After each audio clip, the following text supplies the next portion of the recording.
You are listening to We Are the Compassionate Revolution. I'm your podcast host, therapist, author, boundaries guide, Molly Moon. If you are a compassionate person and you want to know your worth, set better boundaries, live from your truth, and operate in your fullness, then I am so glad you've joined us.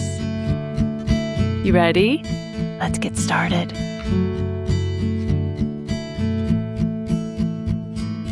Hello, everybody. I am really excited to introduce you to our special guest, Brenda Knight, who is actually the publisher of my new book, but she's kind of a baddie. Brenda began her career at HarperCollins, and Brenda ended up working with luminaries such as Paulo Coelho. How do you say that? Coelho, the Alchemist, the author of The Alchemist, Marianne Williamson, Mark Nepo, and His Holiness the Dalai Lama. Brenda has been awarded IndieFab's Publisher of the Year in 2015. She herself is author of books Random Acts of Kindness, The Grateful Table, Women of the Beat Generation, which won an American Book Award. Brenda Knight is a publisher at Books That Save Lives. She also teaches at the San Francisco Writers Conference, Writing for Change, serves as the president of the Women's National Book Association, San Francisco chapter. And I think the thing that matters the most to me is a truly compassionate person who is here to help make the world a better place. So with that, Brenda, thank you for being here. And I would love for you to tell everyone a little bit more about yourself. I know I just talked about the shiny things, but you're just a really wonderful human. Why, thank you. And I'm so excited to be here. And I've been looking forward to this all week. And my path to publishing was the road not taken. I grew up in West Virginia, and I lived on a farm up a dirt road. And I feel like you living in Alaska, like for a long time, you can relate. Like, yeah, dirt roads. When you grow up on a dirt road, it's pavement is like this special thing. Dirt roads are the norm. Right? No, exactly. It's fancy. It really is. Like, fancy. Ooh, you could roller skate on that. I wonder what that would feel like. That's what I always thought when I was little. And so other than like the chores and like school and everything, there wasn't that much to do. I mean, I did wander the woods and everything, as you might imagine, and collected rocks and then like made jewelry out of them, even as a little child. So I read and read and read and read and read because TV was like, didn't seem that interesting to me.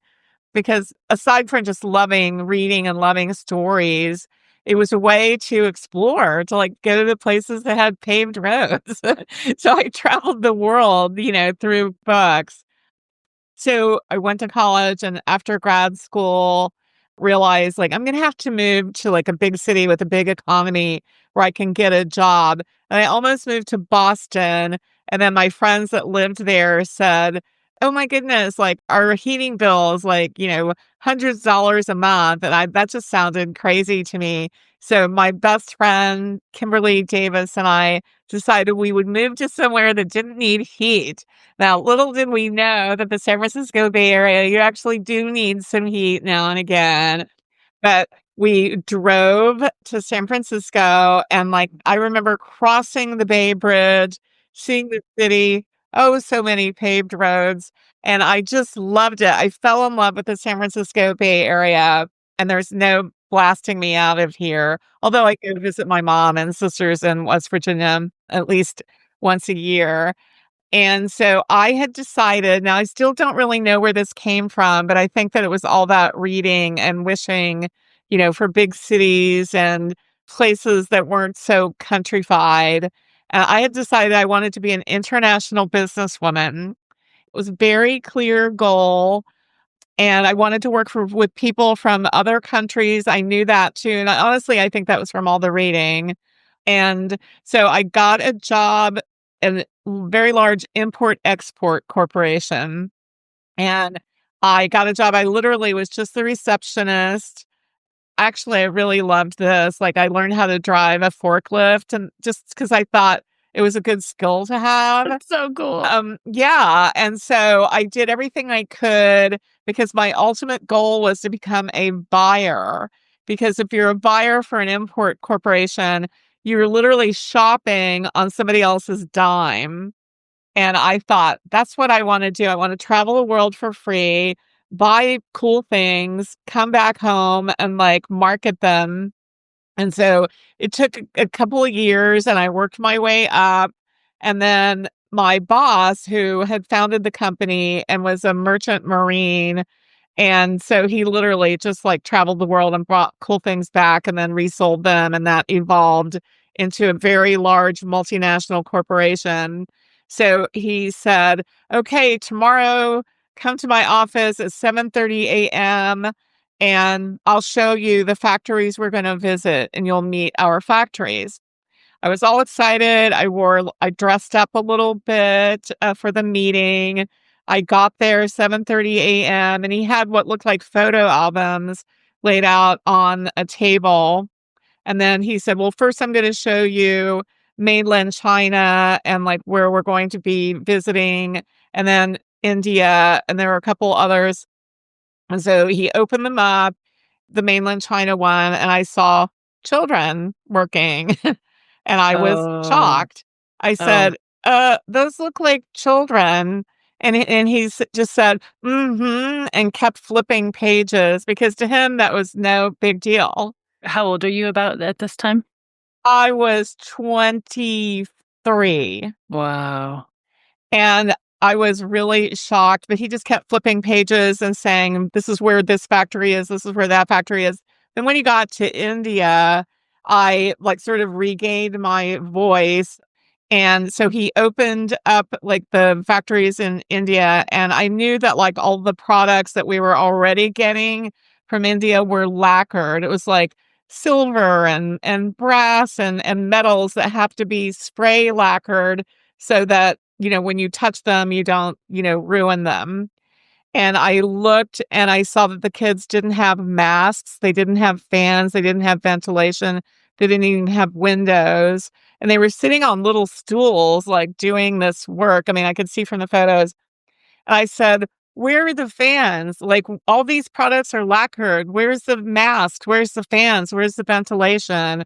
And he looked at me like I was an alien. And then I said, like, "This is harmful to them. This is bad for their health." Like, like it's bad enough that they're children, but like I actually said, "They'll be coughing up their lungs before they're 10."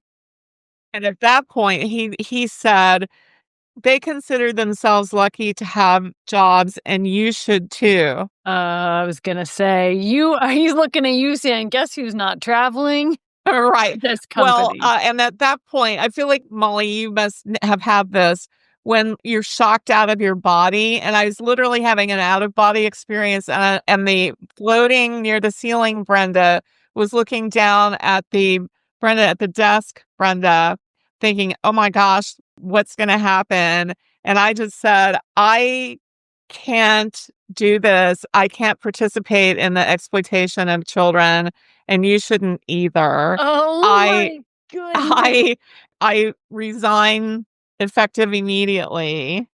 And then I just got up and I said, "I'll go clean up my desk." And, he said, "Okay, come in the morning, I'll give you your last paycheck." And he was obviously pretty grumpy about it, but he was in shock too because he was very top down, like, very authoritarian, and he wasn't used to anyone saying anything like that.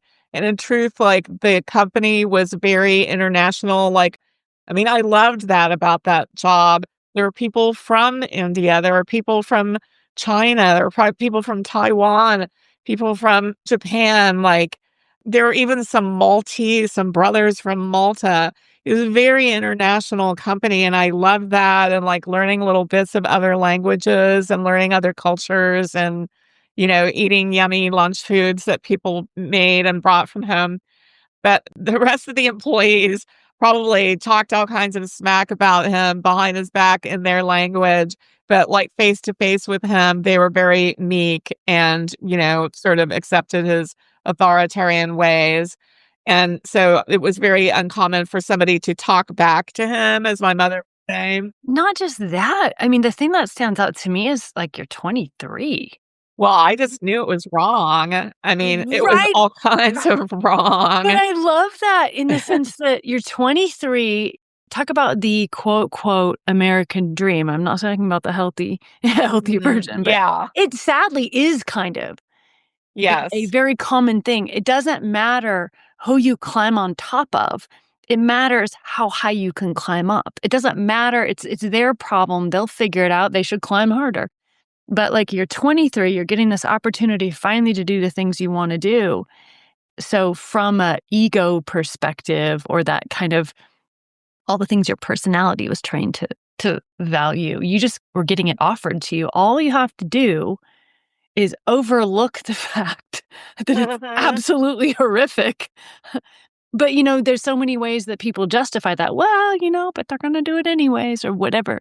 And just the strength of character and the integrity of your bones to say, "This isn't okay. It's not just not okay for me. It's not okay for you. Bye." That says so much about you. Oh, thank you. Well, part of me was still floating up at the ceiling too, but I mean, it was unforgettable. I remember it like it was yesterday, Molly. It's so vivid in my mind, and I realized that my dream job was a nightmare too. That was sort of an awakening. So I cried all the way home. I called my best friend Maria and I said, "Oh no, I don't have a job. How am I going to pay rent in 2 weeks?" And she did a lot of listening and she said, "All you want to do is talk about books and what you're reading. Why don't you get a job in publishing?" And I sobbed like, How would I do that?" And she said, "Informational interviews. I'll help you." And she did. She got an informational interview at HarperCollins, and I talked my way into a job. That's so cool. I know, and it turned out that's my dream job. I mean, like, just the free books, but I did wanna give you the sort of, like, period at the end of the import-export sentence. So I did go back the next day to pick up my last check, and he was very, very respectful to me. And I could see, like, this glint in his eye of, like, respect. I mean, like, which I was very surprised by because I thought he was gonna yell at me, and which I wasn't gonna care. Like, I would just be like, "Whatevs." But, like and then he said, "I want you to stay in touch. I think you're going places. I wanna see what happens with you." That's how I got into book publishing. Oh, I have chills all over my I whole do body. too. Oh. Are you okay with sharing a bit about your work with The Alchemist? Oh, yes, 'Cause yes. that's a story I have heard before, and that's just it gave me chills as well. I think it's so special. Well, the division I worked at the time for HarperCollins was called Harper San Francisco. It's called Harper One now because at the time, I didn't know that Rupert Murdoch owned HarperCollins. In a funny little way, I went out of the frying pan into, like, the inferno, but, like, nobody knew what his deal was yet. I think we do now, but at the time, he was just an, Australian businessman that, like, had bought HarperCollins. So, he was just a mystery behind the curtain.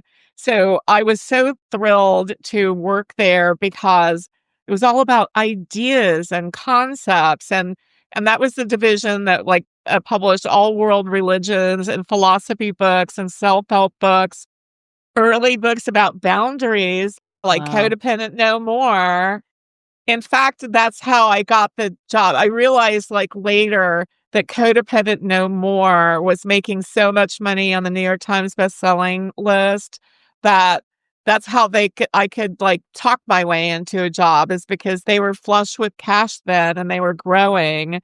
So I always think that, like, Codependent No More got me into publishing, and I have thanked the author Melody Beatty, and I've acknowledged that because that's not lost on me that important books that were like profoundly helping people is what helped me, get the job. So at the time, there was a new author that was being bandied about, or rather new to America. His name is Paulo Coelho. And there was a book that we were going to buy the rights to and publish in the English language for the first time, which was called The Alchemist. It was a bestseller in South America, particularly Brazil, where he lived, but he was mostly unknown outside of Brazil. But his book has sold 3 million copies in Brazil, which is pretty impressive for the size of the readership. And so myself and a couple other people had read the book. It's a quick read in the same way that your book is a quick read. Um, I felt sort of the sense the timing was just perfect, that he was catching the zeitgeist sort of, Oh, and yeah. that I just had this strong feeling. I'm a vibes person. I operate on intuition, and mostly it works. Um, but I just thought, "Oh, yeah, the time for that book is now." But actually, at editorial board, it was getting turned down because the publisher thought, "Nobody knows who he is." And so myself and a couple other people, we literally, like, groveled, I believe is the right word, like, to get it to be seriously considered. And then finally, the publisher said, "Oh, okay, we'll just do a small print run of 3,000 copies." But we knew we could build on that, and I believe it is sold, like, over 30 million copies now. Oh my goodness. But it's not my magic. It was just because I connected the dots. I had the sense, as did my colleagues, that The Alchemist, that was the time for The Alchemist, and it's still a huge seller. I mean, it's still impacting lives in a major way every single day. And to me, what that book teaches people is that stop looking outside of yourself for the answers. They're in here. They're inside you. So true. I actually just had a conversation with a friend last night, and she was explaining what she's gonna do next, and I said, "How are you?" I'm just loving her journey, right? And her deep sense of trust in her intuition now, when it wasn't always that way. And so I just asked her out of curiosity, "How are you finding your peace with this? I mean, it feels so peaceful what you're describing." And she goes, "I'm just following the omens." And we both laughed, and I said, "The Alchemist." And she goes, "That book, it really gave me that sense of, I can believe in this. I can believe in myself." That's so cool. Yeah, I know. I feel so honored and grateful. I mean, I really do. Like, at the time, when you're like in the middle of something, well, plus it was still like it started out like as a tiny print run, and it was just like trying to make him known and like what he's offering and what a fascinating character he is. I mean, he's definitely some kind of a genius. But like now I look back on it and like, how lucky were you, Brenda? How lucky. Talk about omens. It really was one. That was one for you. I think so. That's really cool. Would you bring us into now? Because there's a really beautiful venture, speaking of your heart and what you are here to do. Yeah, I would be happy to, Molly, because I took a big, bold step with my beloved genius partner, Duncan MacLeod, and started a publishing company shortly after the installation of the new administration and everything. And I literally had like best friends saying, "What, are you crazy? Like, starting a publishing company now this year? We don't know what's going to happen. We don't know how bad things are going to get. Who knows what's going to happen with the economy?" And I said, "I keep checking with my inner guidance. And my inner guidance says go, all systems go." And my inner guidance has never stopped saying all systems go. And I think that it's because of the intention behind Books That Save Lives. And that story actually started 2.5 years ago because I had acquired books by Juliana Bruno with her Reasons to Live, which is literally 20 reasons, for people to hang on to and get through tough times and deal with deep, deep, deep depression and suicidal ideation. And then also Kim Colgrove's Mindfulness for Warriors. And I acquired Mindfulness for Warriors, which is mindfulness practices, obviously, and meditations and all kinds of tools to help veterans and first responders and military and anyone that needs it, but it's specifically aimed at those groups, deal with the extreme trauma of their jobs because, like, they're rushing into burning buildings, they're rushing into gunfire, right? And so that takes a toll on you.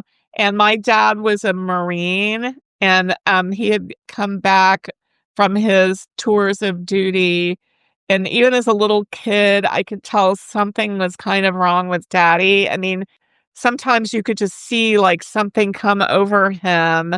And I think it was like memories of like the trauma. I mean, I know he was in hand to hand combat and got stabbed and things like that. And gunshot, lots of guns shooting at him and things like that. And, these folks, first responders and military, they're often very stoic. They just suck it up and keep going. They stay on mission. And so, they don't talk about it, they don't process it. And so Kim Colgrove put together this incredibly beautiful and profoundly helpful book for that audience, and I had acquired it, like, sort of in my dad's honor. And so when she was doing events, she would have, like, grizzled old cops and, firefighters come up to her, pull her aside, and say, "By the way, I'm only here because of your book. Your book saved my life." And so she shared that with me at a Heart Wisdom panel, which is one of Books That Save Lives, like, Zooms. We would love more people to attend, FYI. Um, Link will be and provided in show notes. and I was really struck by that. She and I had side conversations, and I said, "Well, obviously, let's ramp it up. Like, let's do more books with you. We can save more lives." And then I started realizing that I had already published several other books to save lives, and so then it became like a purpose, a conscious purpose, and didn't take me that long to figure out, like, this is the mission. This is my legacy work. And it's a mission. And we're very every day at Books to Save Lives, we talk about our mission. We're taking it very seriously. And I'm excited to see how many lives your books will save, Molly. Me too. It's funny because when we met, I'm very intuitively led as well, only after trying not to be forever, having my intuition say, "Go left," and my head say, "Go right. Are you losing your mind? This is clearly the correct analytical choice." And over and over and over again, my intuition was right. That inner guidance was always right, but I learned that very painfully the hard way by not doing it. But by the time we met, I had that zoom, whatever that is, where heart connects with heart, and I said, "Yeah." And it's, just something really wonderful and special about you that I really appreciate. Oh, thank you. That means incredible amounts coming from you, Molly. It really does. I'll have to tell my mom. Well, I had this book that I had was such a unique, weird, strange thing, but it was like a baby, like a book baby that it's like, "I'm gonna hold this," but you're like a mama and, like, I'm not letting anyone hold it. "Do you have a cold? Are you safe?" "This is my baby." And when I met you, it was sort of, metaphorically, spiritually, psychologically, whatever you wanna say. I'm like, "You wanna hold my baby?" I got to midwife You did! And then midwifery. Yes. Would you, bring us back to that space maybe a time when you remember that compassion, that quality that you have, the wanting to help the world. I just and then the reason I'm asking, I'm just literally curious, genuinely curious. I have a sense you probably had it from some of your earliest memories. Oh, yes. Well, like, what immediately came to my mind was back on the farm that, it was, as you know, it was a dirt road, and there were only, like, 2 houses. It was like a 2-mile dirt road, and there were only 2 houses. One was, like, pretty far away, and then another one was, like, across the road and down, and, lots of times nobody was living there. It was an old Victorian, and then a young family moved there, and I think I was probably 5, and I, at the time, didn't know I was poor, we were poor, they were poor, like, I didn't have that judgment level. Sort of wish I didn't in my Right. adulthood. But anyway, I did notice that, like, I would ask the kids to play, and, like, they didn't have any toys, and I did. I even had, like, little Hot Wheels, which I know it's a funny thing for a girl, but, like, I liked Hot Wheels, and in fact, I actually, up until recently, had, like, a muscle car. That's Like, so yeah. cool. I know. I know.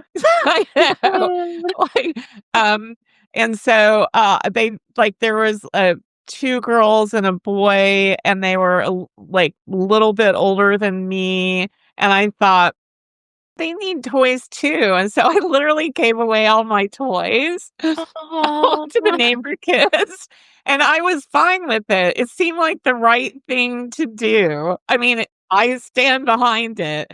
Oh, my mom was not happy. She was like, "You gave away all those Hot Wheels." I mean, I guess they weren't that cheap at the time or something, and she was just like, "Oh my, like, why did you do that?" And I said, "They didn't have any toys. I wanted them to have fun too." And, so, like, she got over it. I think that, she made her pay more attention to the people across the street, and then she did kind things to them as well, and, like, said, "Oh, you can, like, come over and get some of our vegetables, like, we have too many green beans, we have too much corn, like, come on over, help yourself." So I think I sort of clued my mom into inadvertently, by giving away all my Hot Wheels and other gave away some dolls too. I alerted her to the situation that they were food insecure. Unfortunately, they only lived there for a year, like, right when we were really bonded, like, their dad got a different job somewhere and they had to move, but I think that even as a little kid, I had my inner guidance that just said, "This is what you should do. It's the right thing to do, like, if you're a good person, that's what you should do." And this is a funny little aside, but, like, at the time, like, 15 no, it was 10 years ago when I got the Publisher of the Year award, like, I had come up with this concept of, like, good person award cards, and then one of my authors who was an artist, like, made them, like, on really beautiful hard stock, like, really fancy cards, and I only gave 2 away. I moved, and so I need to, like, dig up the good person cards or find some new ones. And, I think actually, obviously I wrote Random Acts of Kindness and participated in that whole movement. But I think that, like, let's reward good acts. Let's reward good personhood. And maybe there will be more of it.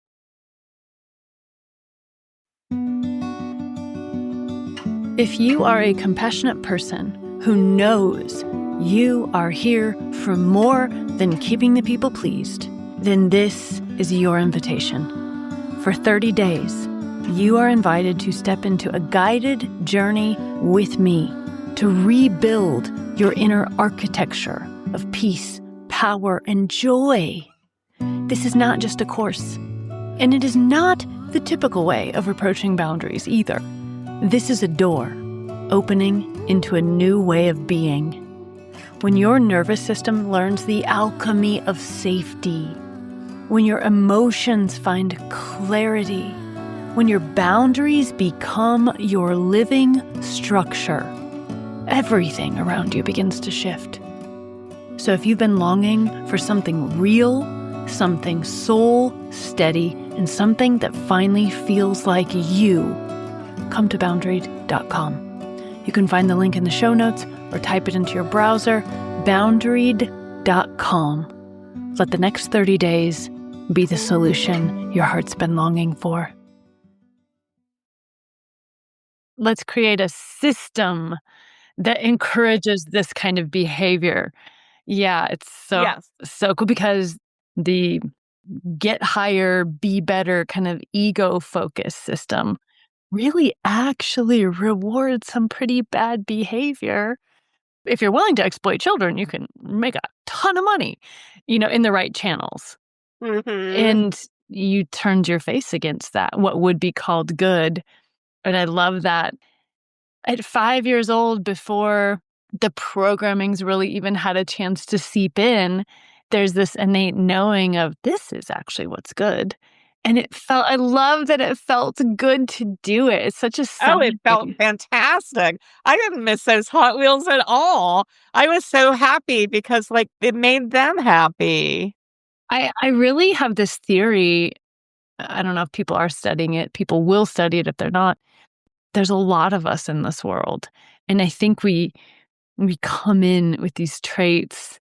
And when we think back to our childhood, you can see this beautiful stuff. It's already there.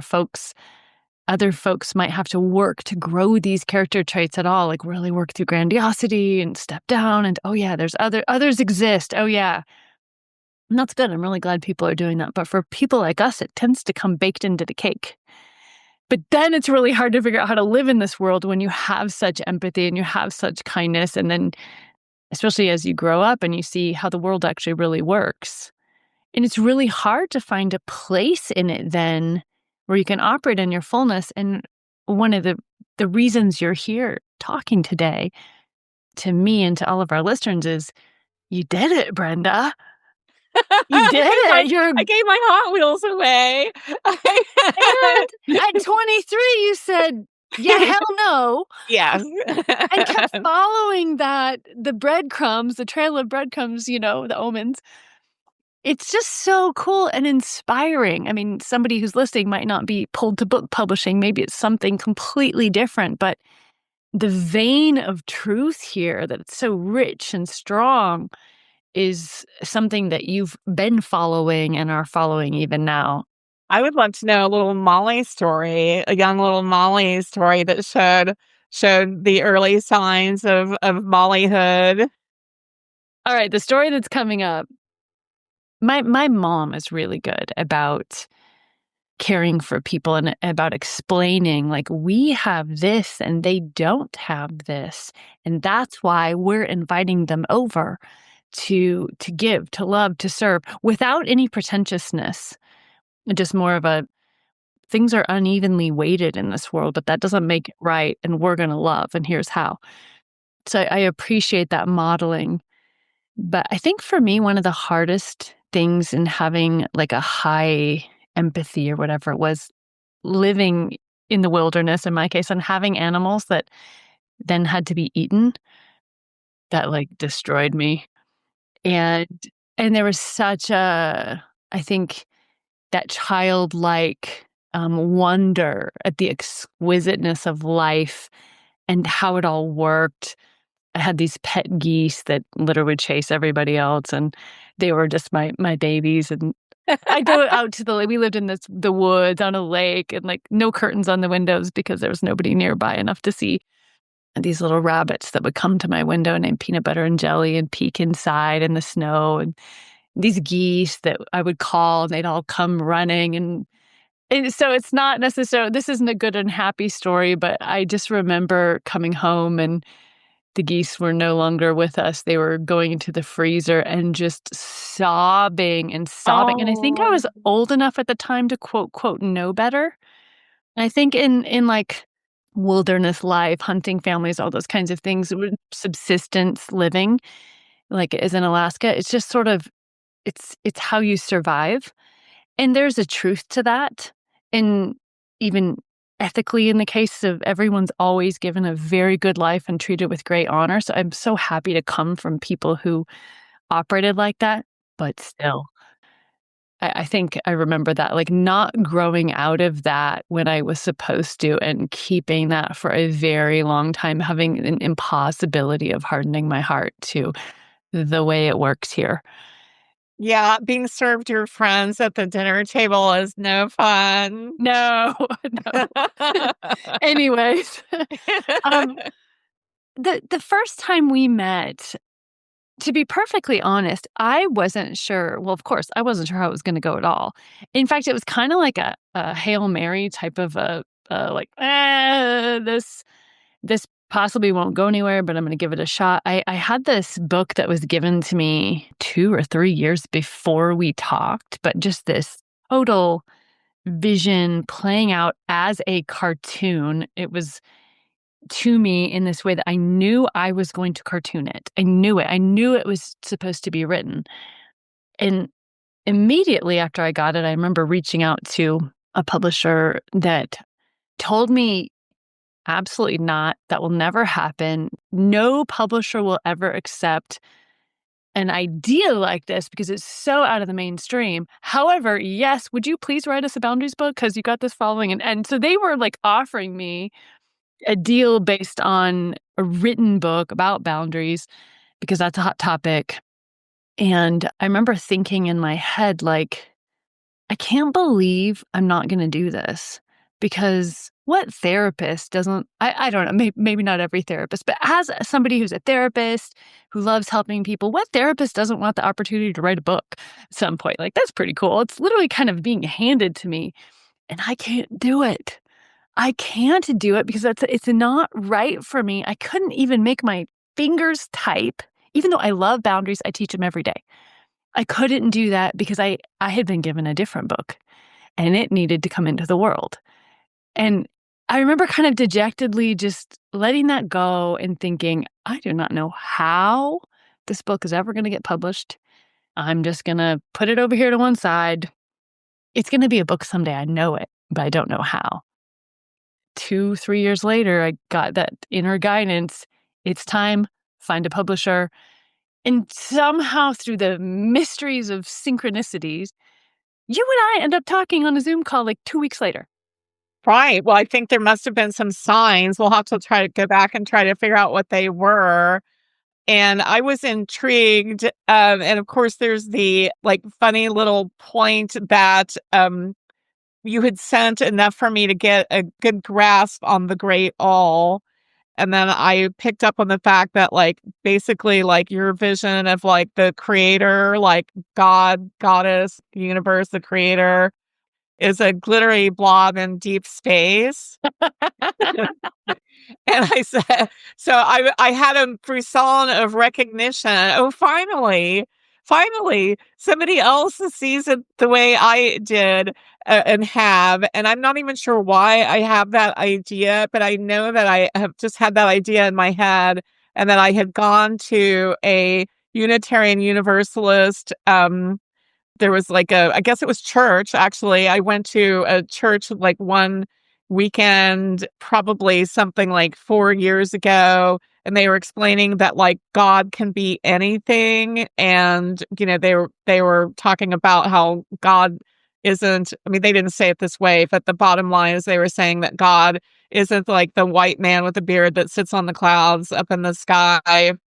God can be anything. And I raised my hand and I said, could God be a like glittery blob in deep space?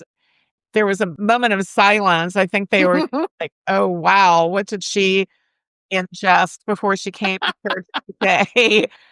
And then, but like they said, yes, if that is what your vision of God is that's what you relate to. And I said, it is, most definitely is. I just think that, and I think I even said that I thought it just sort of like belched out the universe or something. So I was like, who knew why? But like I was sort of ready for the great all. I was sort of ready. And then if we go back to like, the beginnings of me being in publishing, I had that incredible blessing of working on The Alchemist. And so I understood that a parable, a story, like a teaching story, like that those not only can work, they can sell, 33 million copies. So I could handle it. When the company was actually not gonna do it, the company was gonna turn it down, and you had that, like, sense of, like, I don't think you wanna turn this one down." Yeah, I worked really hard on the internal pitch, and I like whipped out The Alchemist and all kinds of comp titles. I think you remember like you and Macklin and I having like comp title Zooms and back and forth because I just was going to do whatever it took to get a yes. It felt so good to have, like, champions. It was so fun. Shout out to Macklin. That story changed me. The moment I got it, it was such a metaphor. It informed how I conceptualized everything. What's funny is it was how I conceptualized everything. I just didn't have a parable like that to understand it. And when the parable came, it was like, oh, I have something that my little human brain now can grasp onto, and I can use this as a metaphor when I'm in a tricky moment or a difficult spot. I pull that in and it informs my actions and moves me to basically do what love would do, capital L love, instead of descending or, falling into fight, flight, freeze, fawn, or any of the bullshit propaganda we're told about put yourself first, don't think about others, or the reverse of it that a lot of compassionate people are taught, put others first and forget about yourself to the point of self-abandonment. I remember way back when I was talking to that initial publisher, she's like, well, what does this have to do with boundaries? To me, it has everything to do with boundaries because it's like the edges of how to be a human in our fullness, in love, and change the world. I think the time is now for a reminder about love. Yeah. Or in February 24th, that date. We'll put the pre-order link in the That's show notes. right. Because things are so like, in various meetings and things, that I like completely turned away from the news and like wouldn't watch it at all because it was just too upsetting. Now I watch like 5 minutes of news and somehow they managed to pack a lot of upsetting stuff into that 5 minutes. But what I'm picking up is that people are ready, whether they even fully know it or not. People are ready to move past like the divisiveness. They're ready to move past the like, oh, you're on the other tribe. I don't like you. We don't like you. I think people are really getting ready for that. And I don't know what it is about human nature where we even got ourselves there. But actually, the great all helps me understand how we got here and what we can do about it. Does it? I know, it blows my mind. And it's funny because I know it's a book I wrote, but it really at the end of the day, it really was given to me. I don't know how this stuff works. It is the perfect explanation of exactly where we are Mhm. and why and what we can do. And it informs me all the time and fills me with so much hope. Sometimes I wonder if I try to stay abreast of what's happening. Same thing that you were talking about. I titrate it so that I don't lose myself in it because there's really awful stuff happening.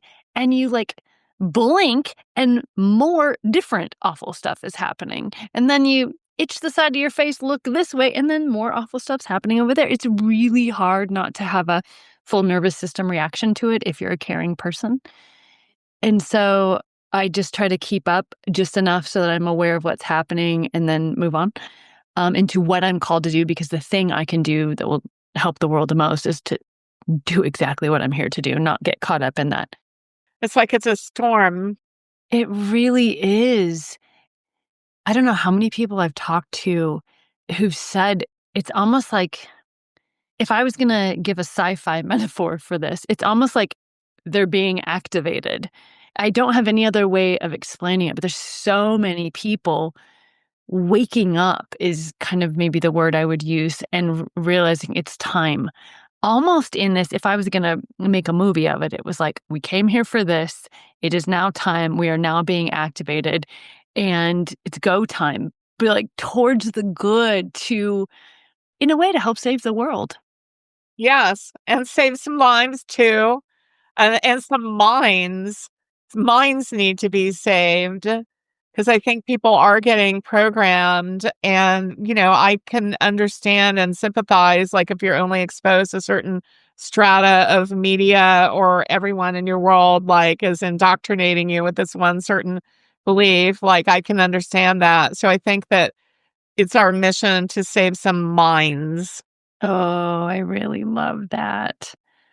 It's when we keep the goal in sight, it brings me great hope and great joy, and that's actually what the great all is here for, is to be that compass where, walking through rubble, literally for many people, literal rubble, literal bombs. Some of us are walking through it more metaphorically, psychologically. We're walking through the crumbling of all the houses of cards, and it's really easy just to end up slumping over on the side of the road and crying ourselves right into the grave because it's so sad. Or we can keep that North Star and keep walking towards it, gathering others with us, and rebuild this thing.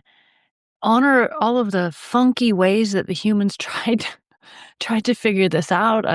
We've had quite a journey as humans, but we can actually create something really, really beautiful. As enough of us wake up, we will. We can't not actually create something really beautiful. We're just waiting on all of us to wake up and come into our power. Right. Well, I'm so honored and thrilled to be working with you, Molly, and to be publishing The Great All. I cannot wait to see what happens. I know I've said to see this to you a couple times. The book's gonna do its own work. Like, once it's out there and being read and, like, in various bookstores and gift stores, people are gonna find it. First, they're gonna look at it and say, "What is this? It looks really interesting. What is this?" And then they'll see you on the back and, like, read, what we're talking about, like, the Great All contains and the story there and, like, sort of the magic inside. But, like, that book is going to do a lot on its own. I have one of the copies that you sent me, the print copies. Yes, the It's so proof. cool. Um, my friends who've been around me who've read it is interesting because one girlfriend of mine was like, "It took me 20 minutes from start to finish." It is, it's true, it's actually a quick read, but then everybody's also said somebody said, "This is the Bible of the compassionate revolution," and I thought she was like, Ooh. I'm sobbing. It's like the manual for how we do it. Oh, it touched me so much because there is such a simplicity in it, and then there's also just I am still mining the depths of the message, and I had so much fun, speaking of which, in the drawing of it, which took a long time. It's funny how the words just went that was easy, that was given to me, but then I had to draw it all. I remember coming to you and Duncan a few times and going, "Are you guys sure you have the right person?" Like, it's a me, I'm not, like, a super fancy artist. I think one time I was even, "I'm not even an artist," and Duncan's like, "You're an artist. Yes, draw it." Talk about imposter syndrome, I think, throughout. But it was such a joy to be able to ask what wanted to be on each set of pages and just do that and really be led. And there's that full spread where there's a mom reading. That's one of my favorite spreads, yeah. I put as a child reader also, because growing up in the wilderness and there's no TV and it's me and the moose in the woods and my brothers, and then at night there's these books. And especially there's a bookshelf right outside my door and I could climb up. My dad had made it, so it was built into the wall. So I climbed up it. Good thing it never toppled on me. And there's these really good books at the top where my parents had to put them out of range. And I remember because they had adult topics in them. I remember reading J.R.R. Tolkien. I remember reading The Good Earth by Pearl S. Buck. That book, like, riveted My me. fellow West Virginian.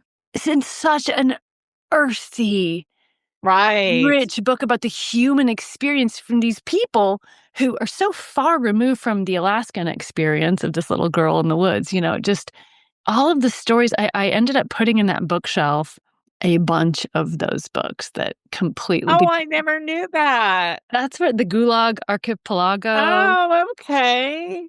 all those books that just shaped me. Roll of Thunder, Hear My Cry. I remember that one. I just read it over and over. Just these books about that traveled me not just into places, but into the human experience and connected all these dots. Like, we're all one thing. We're all one. We're having this experience. We are more alike than we are unalike. Completely shaped me. And I remember as a kid just thinking, "This is so dumb, everyone else has cartoons." The idea of getting to watch Saturday morning cartoons and eat, the my mom was, like, really into natural foods, and, like, my friends got to eat, like, these cereals with sugar in them and watch cartoons. I am like, I am the most, I am so abused. My parents are terrible. And later being like, wow, that was magical. I had no idea what that gave me. That was a really unique gift. Yeah, I'm sure it makes you much healthier and probably really good for your brain and spiritually and everything. I'm sure it was, like, super nurturing for the young Molly and helped you become this Molly. It's funny how our paths, just like with yours, our paths really are, in some ways, they're really uniquely oriented to help us be better at what it is we're here to do. If you Mhm. think back and you tie the threads together, you're like, oh, that informed me. Just like with your story, this actually really informed me. And this led me to this next step. And this grew this in me that I didn't even know I needed. Oh, if I lived in town, I'd probably be completely a crashing bore. With no offense to everyone who grew up in cities, side note. Right, right. I was talking about me. Yeah, no, I exactly. Like, it's kind of neat to think back on it and honor the path that we have and know that this is our perfect path. And some of it was bullshit and hurt really bad, but where am I now? Some of it is shit that needs to turn into compost before it can be helpful. Mhm. But it's pretty cool to think of that idea that maybe, just maybe, all of it happened for a reason, and maybe, just maybe, it's all part of what can grow me into the person I'm supposed to be right now. Brenda, would you tell people how to find you? And also, if there is somebody listening who says, I'm super resonating with Brenda, wow, and books that save lives, I have something in me that wants to be written, or maybe is already written, that I truly think would help save lives, change minds, change the world. Are you open to hearing from those folks? I am indeed. And so you can go to Books That Save Lives website and like sign up for our newsletter. And then also there's a way where you can contact us and just say, whatever you have in your mind, like, how do I propose a book to you? Or I have this idea. What do you think? And you will hear back. And I would say that, please follow Books That Save Lives on Instagram because you'll see what our authors are up to. And that's what we're most proud of. And that's what we care about the most is what our authors are saying, what they're sharing to help the world. Um, you can find me on Instagram at lower hate BK, at lower hate BK, because when I moved from West Virginia to San Francisco, I lived on Haight And Street. it's not HAT, not It's that kind of. Haight, Yes. right? Haight Street. And so I so identified with being a lower Haitian.